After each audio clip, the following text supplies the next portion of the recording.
गांव के लोग हमेशा इस बात का ध्यान रखते थे कि कोई अजनबी गांव में ना आए। उनके लिए यह एक रहस्य था, एक खौफनाक रहस्य जो सदियों से उनकी परंपरा का हिस्सा था। लेकिन एक दिन एक युवा पत्रकार आर्यन अपने करियर को चमकाने की ख्वाहिश लेकर इस गांव में पहुंचा। वह यह जानने आया था कि आखिर इस गांव में ऐसा क्या था जो लोग बाहरी लोगों को अपने में नहीं घुसने देते थे। आर्यन ने अपने कैमरे को संभाला और गांव की ओर बढ़ा। गांव का माहौल अजीब था। घरों की दीवारों पर पुरानी मिट्टी की लकीरें थीं और लोग उसे देखकर मुंह फेर लेते थे। उसने कुछ बुजुर्गों से बातचीत करने की कोशिश की, लेकिन हर बार उसे नकारात्मकता का सामना करना पड़ा। हमारी परंपरा को समझने की कोशिश मत करो बेटा, ये तुम्हारे लिए खतरनाक हो सकता है, एक बुजुर्ग ने उसे चेतावनी दी। आर्यन ने ठान लिया कि वह गांव में रात बिताएगा। उसने एक पुराने ढाबे में कमरा लिया। रात का अंधेरा गहराते ही उसने बाहर से अजीब आवाजें सुनी।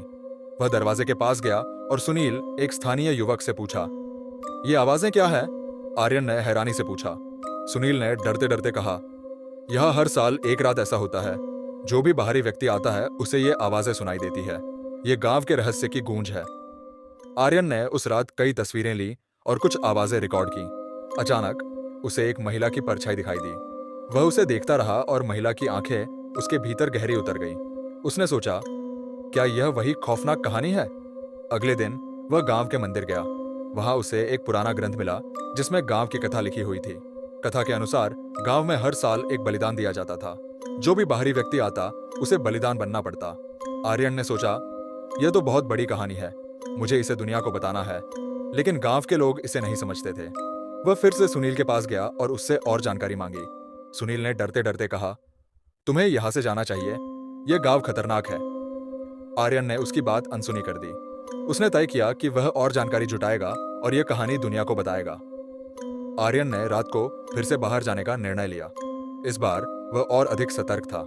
जैसे ही वह गांव के बाहर पहुंचा, उसे वही महिला की परछाई दिखाई दी।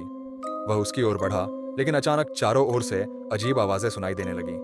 आर्यन ने तेजी से भागने का फैसला किया, लेकिन गांव की गलियों में वह खो गया। तभी उसे एक पुरानी हवेली नजर आई। उसने सोचा कि शायद वहां से वह निकल सकता है। हवेली में प्रवेश करते ही आर्यन ने महसूस किया कि वहां का माहौल बहुत ठंडा था।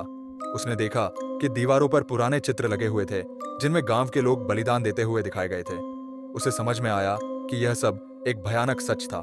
तभी उसे एक किताब मिली जिसमें लिखा था कि जो कोई भी गांव के रहस्य को जानने की कोशिश करता है वह कभी भी वापस नहीं लौटता।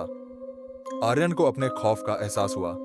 आर्यन ने बाहर जाने की कोशिश की, लेकिन दरवाजे बंद हो गए थे। अचानक महिला की परछाई फिर से उसके सामने आई। उसने कहा, तुम्हारी जिज्ञासा ने तुम्हें यहां खींच लिया है, अब तुम भाग नहीं सकते। आर्यन डर के मारे कांपने लगा। वह समझ गया कि उसे इस गांव से बाहर निकलने का कोई रास्ता नहीं है। गांव के लोग हवेली में आए और उसे पकड़ लिया। उन्होंने आर्यन को बताया कि वह अगला बलिदान है। आर्यन ने संघर्ष किया, लेकिन उसके पास कोई विकल्प नहीं था। बाहर से सुनाई देने वाली आवाजें अब उसकी चेतना में गूंज रही थी। उसे एहसास हुआ कि उसकी जिज्ञासा ने उसे इस खौफनाक अंत की ओर बढ़ाया। गांव में अगली सुबह आर्यन का नाम कहीं नहीं था। गांव वाले फिर से अपने पुराने जीवन में लौट गए और खामोश गांव के रहस्य को एक और बाहरी व्यक्ति की बलिदान की कहानी में जोड़ दिया गया। अब गांव के लोगों का मानना था कि जो भी उस खामोश गांव में आने की हिम्मत करेगा, उसकी कहानी कभी खत्म नहीं होगी। ये खौफनाक कहानी उन सभी के लिए एक चेतावनी बन गई जो अज्ञात की ओर कदम बढ़ाने का सोचते थे। इस कहानी से यह सीख मिलती है कि कुछ रहस्य ऐसे होते हैं जिन्हें नहीं छेड़ना चाहिए। कभी कभी अज्ञात में ही हमारी भलाई होती है।